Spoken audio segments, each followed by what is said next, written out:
اپنے چینل پر آنے والے تمام دوستوں کو خوش آمدید کہتی ہوں۔ روزانہ ایک سبق آموز کہانی سننے کے لیے ہمارے چینل کو سبسکرائب کریں اور اس کہانی کو مکمل سنیں۔ آج بھی میرے بھائی شافی کی شادی کی رات تھی۔ یہ بھائی کی 5ویں دلہن تھی۔ ہم سب لوگ بہت پریشان تھے کیونکہ صبح ہوتے ہی اس نے بھی باقی چاروں بھابھیوں کی طرح مر جانا تھا، پر ہماری مجبوری تھی۔ بھائی کی شادی نہ کرتے تو وہ ہمیں مار دیتا۔ صبح ہوئی تو وہی ہوا جس کا ڈر تھا۔ میری 5ویں بھابھی بھی رات کو چیختی چکاتی صبح تک دم توڑ گئی تھی۔ نہ جانے بھائی شادی کی رات اپنی بیویوں سے ایسا کیا کرتا تھا کہ صبح ہوتی ہی وہ مردہ حالت میں ہوتی اور ان کا پچھواڑا بھی سرخ ہوتا تھا۔ یہی معلوم کرنے کے لیے چھٹی بار دلہن کی بجائے میں خود گھونگھٹ نکالے بھائی کے کمرے میں جا پہنچی۔ جیسے وہ کمرے میں داخل ہوا اور میرے قریب آیا، میرے سر پر آسمان گر پڑا، کیونکہ بھائی نے تو مجھے الٹا۔ میرا نام رانیہ ہے اور میں 2 بھائیوں کی ایک ہی بہن تھی۔ میرے بڑے بھائی کی شادی کو 7 سال کا عرصہ بیت چکا تھا، مگر وہ دنیا میں نہیں تھے اور بھابھی ہمارے ساتھ ہی ہمارے گھر میں رہتی تھیں۔ مجھ سے چھوٹے بھائی کی شادی امی نے اپنی بھتیجی سے کی تھی، جس کا نام زویا تھا۔ وہ انتہا کی حسین لڑکی تھی۔ جب شادی کی رات وہ بھائی کی دلہن بن کر اس کے کمرے میں آئی تو بھائی بھی بہت خوش تھے، کیونکہ بھائی اور زویا کی محبت کی شادی تھی۔ زویا کی عمر تقریباً 22 سال تھی۔ وہ بہت ہی شرمائی سے گھونگھٹ نکالے بھائی کا انتظار کر رہی تھی۔ ہم بھی شادی کے ہنگاموں میں تھکن سے چور ہو چکے تھے اور اپنے اپنے کمروں میں آرام کرنے کے لیے جا چکے تھے۔ اچانک رات کو ہماری آنکھ ایک جھٹکے سے کھلی، کیونکہ بھائی کے کمرے میں ایک نسوانی چیخ برآمد ہوئی اور پھر دم توڑ گئی۔ ہم بہت زیادہ تشویش میں مبتلا ہو گئے، مگر بھائی کے کمرے میں جانے کی بھی ہمت نہیں کر سکتے تھے۔ آخر ان کی شادی کی رات تھی اور ہم یوں منہ اٹھا کر کیسے ان کے کمرے میں جا سکتے تھے؟ یہ سراسر غیر اخلاقی بات تھی۔ ویسے بھی بھابھی اس کے بعد خاموش ہو چکی تھی۔ ہم نے بھی سکھ کا سانس لیا اور دوبارہ سے سو گئے، مگر صبح ایک قیامت خیز منظر ہمارا منتظر تھا، کیونکہ بھابھی جان سے جا چکی تھی۔ یوں لگتا تھا جیسے وہ بہت زیادہ اذیت ناک موت مری ہوں۔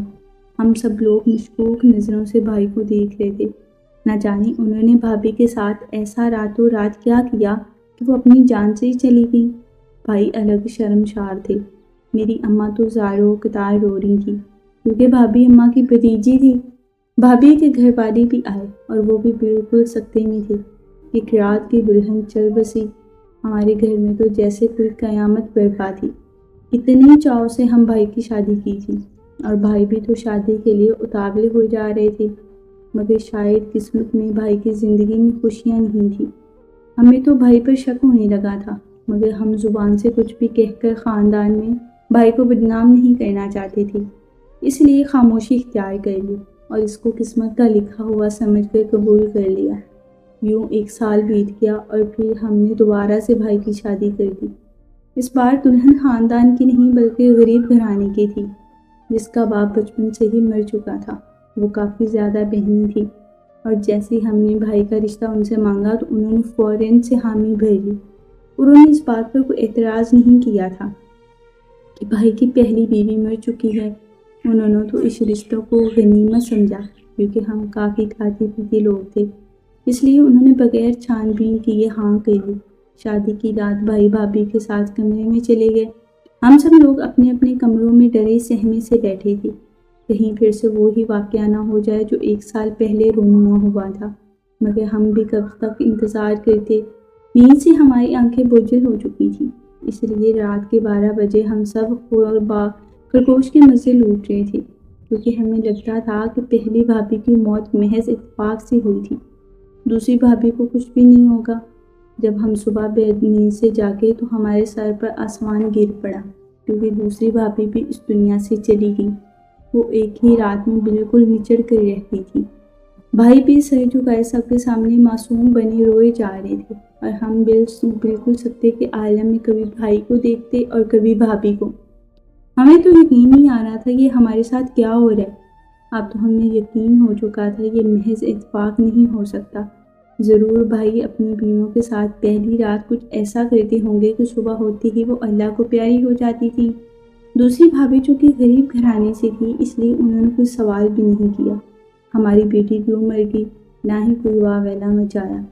انہوں نے قسمت کا لکھا سمجھ کر قبول کر لیا تھا، مگر ہمارے لیے یہ قبول کرنا مشکل ہو رہا تھا، کیونکہ پہلی بھابھی کی موت بھی بالکل ایسے ہی ہوئی تھی جیسے دوسری بھابھی کی۔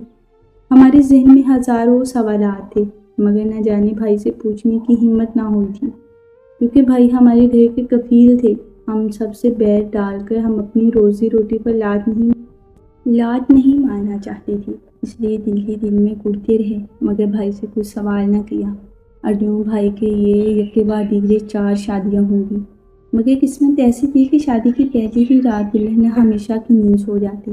اب ہم بھائی کی 5ویں شادی کرنے کے لیے بہت زیادہ خوف زدہ تھے، مگر بھائی تو بالکل واویلا مچا رہے تھے، انہیں ہر حال میں شادی کرنی تھی۔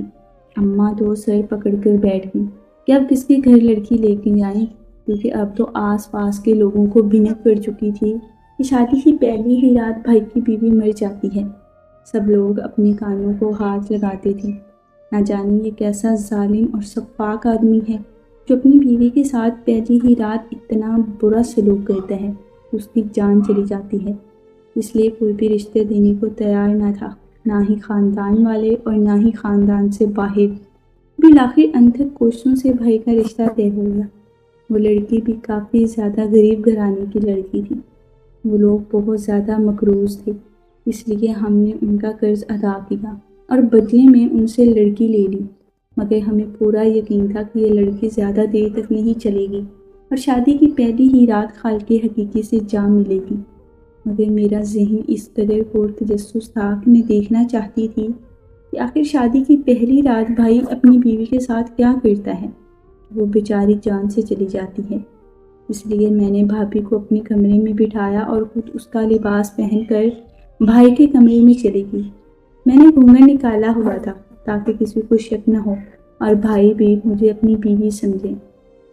یہ جاننے کا تجسس اس قدر زیادہ تھا کہ میں نے اپنی جان کی بھی پرواہ نہ کی، کیونکہ یہ حقیقت پر سے پردہ اٹھانا انتہائی ضروری تھا، اور حقیقت جاننے کے لیے مجھے بھائی کے کمرے میں جانا پڑا۔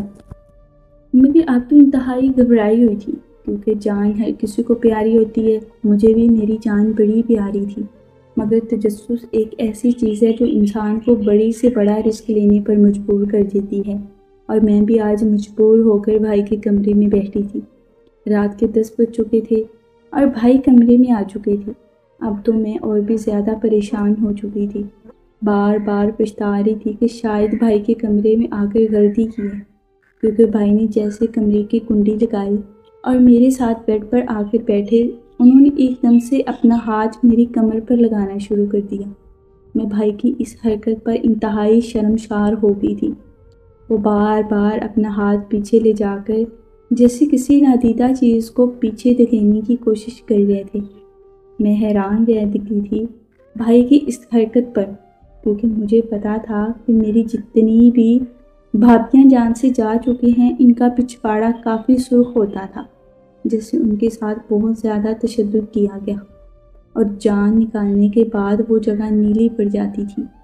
اور اب جب بھائی بار بار پیچھے کو ہاتھ لگا رہے تھے تو مجھے اندازہ ہو چکا تھا کہ ان کی وہ جگہ نیلی کیوں ہوتی تھی۔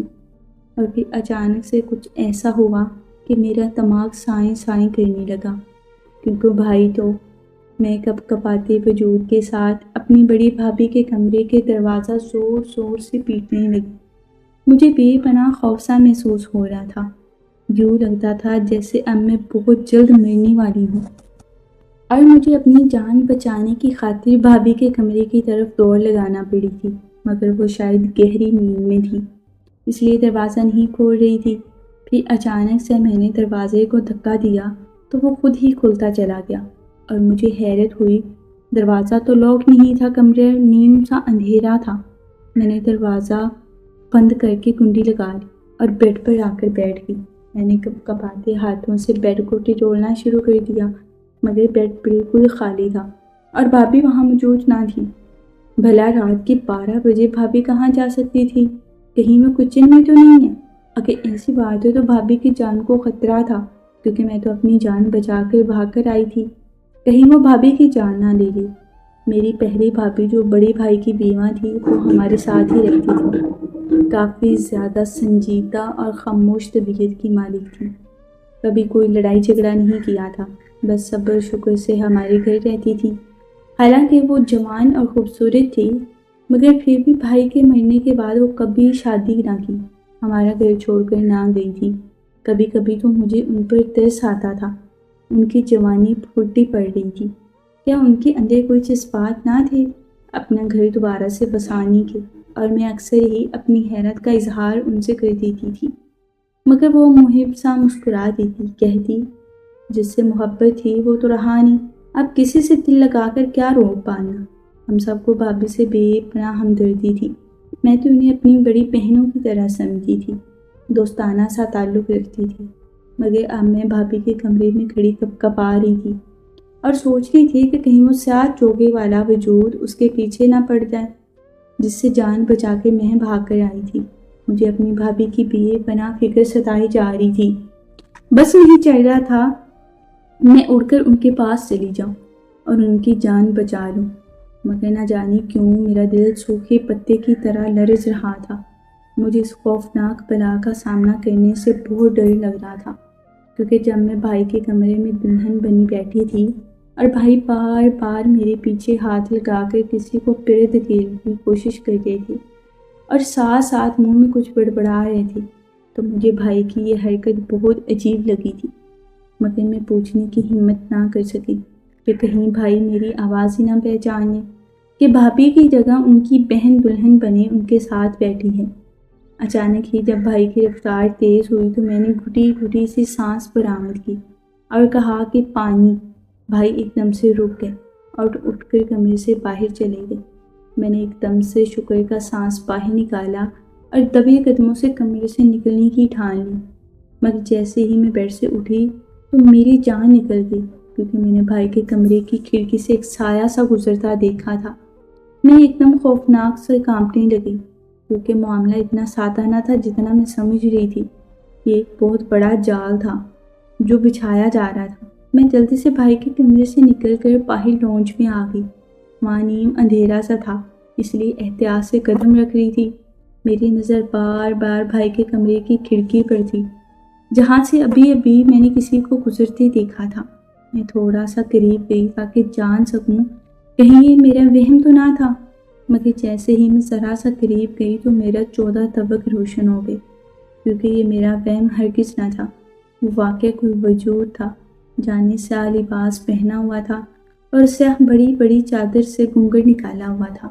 اس کے ہاتھ میں ایک ٹوکری تھی جس کا ڈھکن بند تھا اور وہ آہستہ آہستہ میری جانب بڑھ رہا تھا۔ مجھے تو اپنی روح فنا ہوتے ہوئے دکھائی دی تھی۔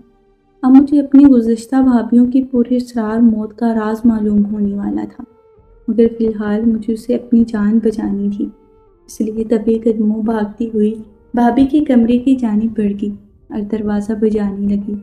جب انہوں نے دروازہ نہ کھولا تو میں نے دروازے کو ٹھوکر مار دی اور خود بخود کھلتا چلا گیا۔ میں جلدی سے اندر گئی اور کنڈی لگا لی۔